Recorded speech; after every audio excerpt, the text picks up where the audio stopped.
প্রিয় দেশবাসী, আপনারা দেখতে পেয়েছেন বাংলাদেশ সরকার কিভাবে শহীদদের রক্তের সাথে তামাশা শুরু করেছে। তারা শহীদদের শহীদ হওয়াকে স্বীকৃতি দিচ্ছে না, গণহত্যাকে স্বীকৃতি দিচ্ছে না। তারা বলছে না যে পুলিশ, র্যাব, বিজিবি, সেনাবাহিনী বাংলাদেশের শিক্ষার্থীদের উপর এক ধরনের ক্র্যাকডাউন চালিয়েছে, গণহত্যা চালিয়েছে। তারা এর স্বীকৃতি না দিয়েই তারা ঘোষণা করতেছে রাষ্ট্রীয় শোকের। আপনারা কিসের জন্য শোক প্রকাশ করবেন?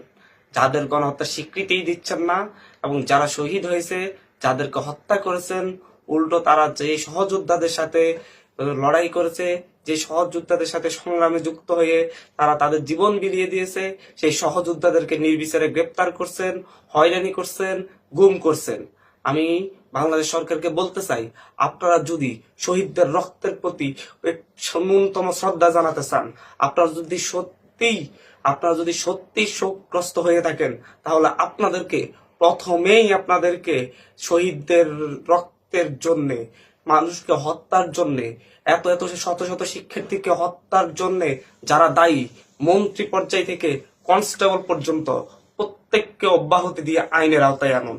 তাহলেই আমরা বুঝবো আপনারা আসলে শোকাগ্রস্ত, আপনারা আসলে শহীদদের রক্তের প্রতি আপনাদের শ্রদ্ধাবোধ আছে। তার আগে এসব মায়া কান্না দেখাবেন না। আপনারা শহীদদের পরিবারকে হেনস্থা করতেছেন, শহীদদের সহযোদ্ধাদেরকে হেনস্থা করতেছেন, তাদের সহপাঠীদের বিরুদ্ধে মামলা দিচ্ছেন, আবার আপনারা শহীদদের প্রতি মায়া কান্না দেখাচ্ছেন।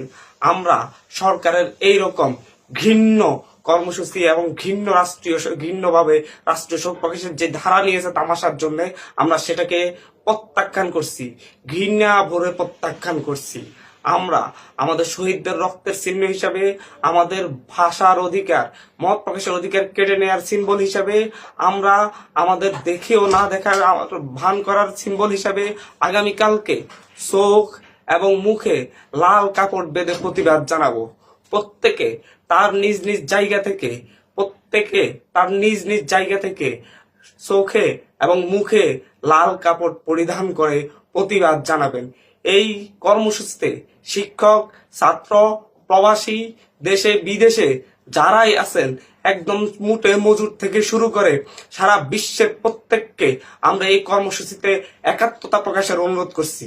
আগামীকাল সকলে আমাদের শহীদদের রক্তের স্মৃতি হিসাবে, শহীদদের প্রতি আমাদের মুখের ভাষা কেড়ে নেওয়ার স্মৃতি হিসাবে, সিম্বল হিসাবে আগামীকালকে প্রত্যেকেই মুখে এবং চোখে লাল কাপড় বেঁধে প্রতিবাদ জানানোর আহ্বান করছি। ধন্যবাদ সকলকে। আমরা আমাদের অধিকার আদায় করেই ছাড়বো। আমরা রাজপথে আছি, রাজপথে থাকবো। আন্দোলন বন্ধ হবে না ইনশাআল্লাহ।